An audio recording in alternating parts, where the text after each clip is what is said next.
During the course of geomagnetic activity, disturbances caused by flares on the sun, by big blobs of plasma coming out from the sun towards the Earth, the Earth's magnetic field is battered and shaken. Some of that energy is captured in the Earth's magnetic field, and through a variety of processes, that energy energizes particles in the Earth's radiation belts up to energies that are hazardous to spacecraft and astronauts.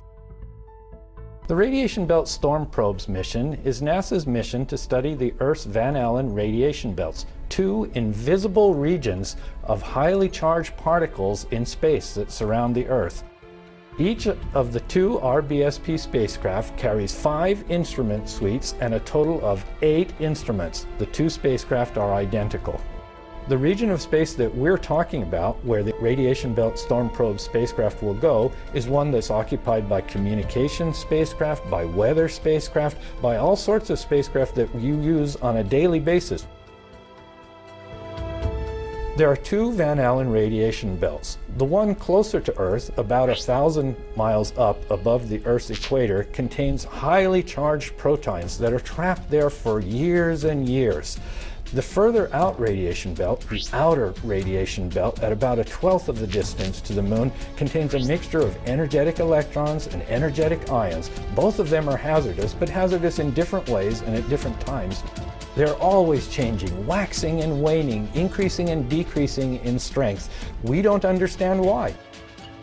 The goals of the Radiation Belt Storm Probes mission are to determine where the charged particles in the Earth's radiation belts come from, how they get energized, and how they're lost into space.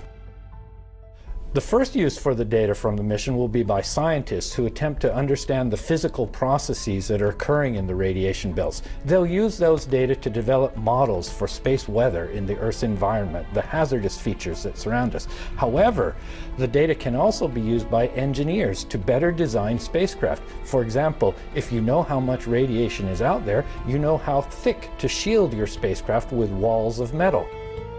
The Earth's radiation belts pose a hazard to astronauts. A hazard because radiation, prolonged exposure to radiation, can cause cancer.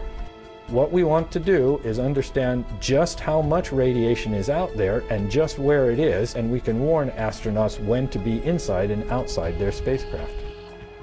The RBSP spacecraft are focused on the dynamic radiation belts in the Earth's inner magnetosphere. They're the only spacecraft that focus on those. Consequently, they're a critical component in the series of phenomena that link the Sun to the Earth.